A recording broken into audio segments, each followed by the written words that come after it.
In this segment, I will cover some commonly overlooked tools in CAM Pro that will help increase productivity. I'll demonstrate the reuse library, how to copy operations using transform, the ability to mass edit operations, and compare operations from one operation to another. Finally, I will end with using a solid model tool holder provided by the manufacturer to easily define the holder steps when creating a tool assembly. The first hidden gem I would like to show you is the reuse library. The reuse library is a hidden tab on the resource bar that is off by default. Having all of your commonly used fixture models stored in a central location, the reuse library will reference that location to import your fixture models. Once the tab is added to the resource bar and the folder is referenced, adding a fixture is as simple as dragging and dropping into your workspace. With the fixtures imported into CAM Pro, you can easily assemble the model using CAM Pro assembly constraints. Following the reuse library, the next hidden gem I would like to show you is the tool used to copy operations. The transform tool has multiple settings on how to transform an operation. You have move, copy, and instance. In the example I will show you, there are multiple identical parts in one assembly file. Rather than programming each part individually, transform will allow you to copy already created operations onto multiple parts. With this option, instance, the copied toolpaths will remain associative to the original operation. Let me demonstrate the reuse library and the transform tool. As I mentioned, the reuse library in a fresh installation of CAM Pro is off by default and will need to be toggled on from the resource bar. So on the resource bar, if you right click, you have some options to toggle on and off tools. Here we can see the reuse library is off, so we'll toggle that on. And while we're and now when we toggle that on, a new tab has been added to the resource bar, and we can begin selecting our folder that contains all of our fixtures. So again, if we right click in the open area of the reuse library and select library management, we can add a new library and browse to the location of our fixtures. With the folder selected, we can see we have a new library available to us. And in here, we can browse to the fixture that we want to bring into our assembly. There's some additional options to view what you're importing. We can see a small thumbnail of the model. And if we expand the preview window, we can see a larger version of that thumbnail. From here, this is the model I want to bring in, so I'll just hold down the left mouse button and drag it into my workspace. And the model and assembly is automatically imported. I can use the tools available within CAM Pro, the assembly constraints from the assembly tab on the ribbon bar, and quickly position our part. I'm going to position this assembly to the center point of our machine tool, this datum that already exists.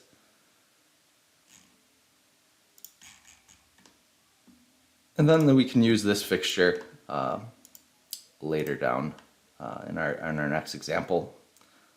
With our fixture positioned correctly, we can begin bringing in our part components, our stock, and assemble it to our fixture. Moving on, I'm going to demonstrate the transform option within CAM Pro. This is the activity from our previous session. We have our part completed. However, there are two additional fixtures added. Rather than having to go back and programming each one of these operations individually, we can use the transform tool to have this done automatically. So I'll select all the operations I wish to copy and then right click Object Transform.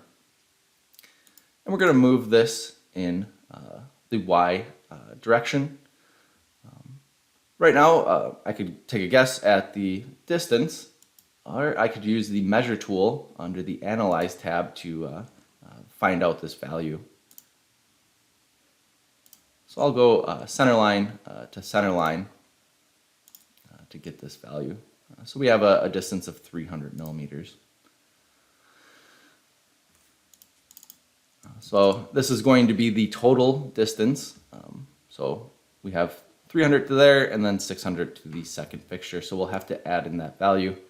And then we'll have to specify the number of instances we want to create. That's going to be 2. So it is going to copy that toolpath at 300 millimeter increments. Now with our toolpaths transformed as an instance, if I wanted to make a change, let's say this face milling, I don't like it getting so close to the other part, I can go ahead and change the position of the parent operation, the one that we transformed, to change that that cutting vector and regenerate that one operation. And I'll go ahead and inspect the rest of the operations. We can see it's automatically updated on the other two. Because our preceding operations are referencing the in-process workpiece, all of them will need to be generated since something has changed to the prior operation. We can see the instance toolpaths are doing one part at a time. So you would have to reorganize manually just so you're machining in a good order rather than tool changing back and forth. In this next example, I'll demonstrate a different method to organize your program when you are doing a transform. Here we have our assembled fixture from the reuse library and toolpaths already applied. So again, I'm going to highlight all of my operations. Mouse button 3, object transform. And rather than using a vector translate, I'm going to do a rotate about point. And I'm going to specify the center point of my fixture. And now we have our toolpaths transformed, and they are in the proper order. We are going to be facing and then changing the tool, do all the roughing, just so you don't have all this wasted motion and you're not having to manually reorder your program. If you have each operation in a program group, it's going to place that instance of the operation within the program group, maintaining that good workflow without having to reorganize manually. If the manufacturing setup is not created with the solid edge part file, using the reuse library to assemble your digital twin within CAM Pro will allow you to quickly locate and add fixtures that are required to set up the job. As well, the ability to transform operations as an instant will allow accurate and associative toolpaths to multiple parts. Rather than programming each part individually, transform as an instant will allow you to duplicate toolpaths while remaining associative to the original operation. If a change needs to be made, you need only to change the original toolpath and all instances will automatically update. The next two tools I would like to show you deal with the settings within an operation. The Mass Edit tool will allow you to change multiple operation settings with ease. Rather than editing each individual operation, the Mass Edit allows editing several operations at once. With Compare Objects, if you've ever had two operations that are seemingly the same but produce different toolpaths, Compare Objects will assist in determining what settings are different and need to be changed. Let me show you Mass Edit and Compare Objects. I'll now demonstrate the Mass Edit tool available in CAM Pro. Here we have a part already programmed. We have 6 similar operations facing off the material of our part. I could go in and edit each one of these individually. For example, if I wanted to lighten up the step over, I could go through, make that change in each individual operation. However, with Mass Edit, You can highlight the operations you wish to all change and select Mass Edit. We can see when we're in the Mass Edit dialog, we are missing some tabs. It's only giving us the options that can be changed for each individual operation. So it is an abridged version. It's not going to allow you to change something that's going to break the toolpath. So in this example, I'll just change the step over from 75% to 50. And OK the dialog. We can see all 6 operations went out of date. I can go ahead and regenerate those operations, and the step over will change for each one of those that were mass edited. The next tool I like to show you is somewhat hidden from the menu, menu tools, and compare objects. This will open up the compare objects dialog, and we can compare one operation to another. For example, I'll compare one facing operation to another, and we'll compare both of those objects.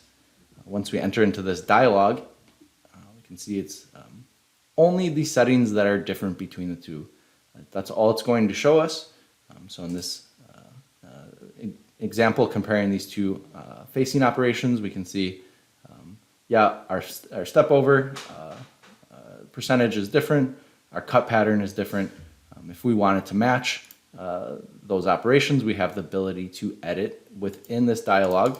For example, I'll just change the cut pattern, and it's going to update the operation. We can go ahead and generate once again. With both mass edit and compare objects, you can quickly and confidently change multiple operations to be identical to one another, rather than having to edit each individual operation, which can lead to mistakes. You are able to make the changes in one operation dialog and apply it to many operations.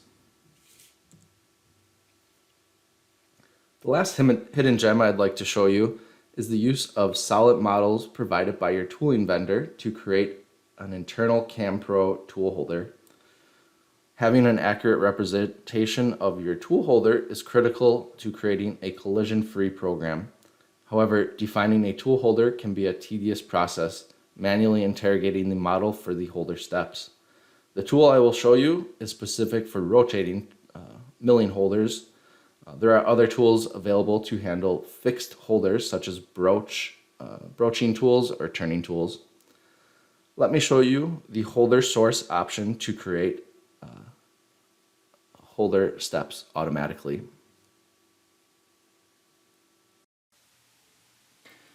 Now that we're back in CamPro, I'm going to import a tool holder that was provided by the manufacturer of the tool. And to do that, I'm going to use the reuse library, and I'll drag and drop my holder. Here we have a ER16 holder. Next thing I'll do is I'll use this holder to extract the steps automatically. In order for this tool to work, we'll need to create a link body of the holder. Since when we dragged and dropped from the reuse library, that holder was added as a component. And it's going to need to be a body within the part navigator. To do this, from the Geometry tab, I'm going to select Wave Geometry Linker. That's just going to create a copy of that solid body. Here we have that link body, add it to the part navigator. Now I'll begin creating our tool. The tool subtype is unimportant since we are only concerned with the holder. So I'll just use a mill. And just since this is an ER16, I'll change the diameter. Again, this is unimportant, more visual at this point. I'll switch to the holder tab, and under the holder definition pull down, we have holder source, and we can select solid body. So I'll specify my solid body tool holder, and then I'll have to specify the mounting point. And the mounting point is where the holder will meet the spindle. So in this case, with a HSK 63, I'm going to select the center point of this flange. One thing we'll need to do is reorientate our coordinate system. If I were to extract right now, we can see we're getting an incorrect model. So I will have to reorientate my mounting point so the z-axis is pointing towards the spindle. Then I can extract the holder steps once again. Now we have an accurate representation of our tool holder. Automatically extract it. Let me put this side by side. Yep, looks very nice. Next thing we can do is save this holder to the library so it can be referenced when creating other tools that will use this particular holder. So I'll just give this a library reference name.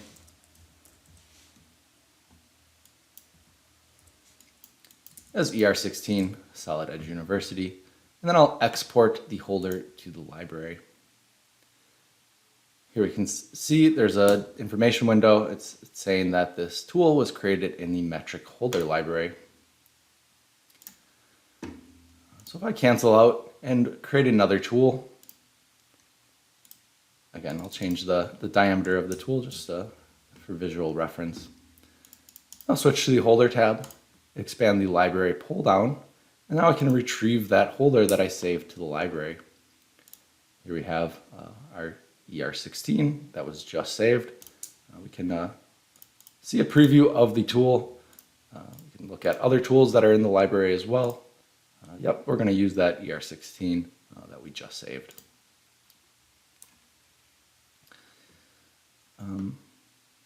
Additionally, we can see our tool is sticking all the way out of the holder. In the holder tab dialog, there's a tool insertion option, and we can add a value to this to position our tool correctly. So you have a very accurate representation of what is actually set up at the machine. Using the holder source tool available in CAM Pro will allow you to quickly and easily create an accurate tool assembly mirroring the real-world setup. With CAM Pro's digital twin capabilities, having the work holding and tool assembly matching the setup at the machine tool, you can create an NC program that is right the first time. If any collisions may occur, they will happen inside of CAM Pro rather than at the machine, avoiding downtime and costly collisions. To recap, if the manufacturing setup is not created with the Solid Edge part file, the reuse library will allow you to quickly add components to your manufacturing setup. If you have multiple parts, rather than programming each part individually, transform as an instance will allow you to copy the operations. Since the transform operations are instances of the parent operation, any changes made will automatically update. Using mass edit and compare objects will allow you to quickly edit multiple operations at once. And finally, the holder source tool will allow you to quickly create an accurate tool assembly mirroring the tool at the machine. And that concludes the CAM Pro Hidden Gems portion of Solid Edge University. If you have any questions regarding CAM Pro, please feel free to reach out to me via phone or email. Thank you.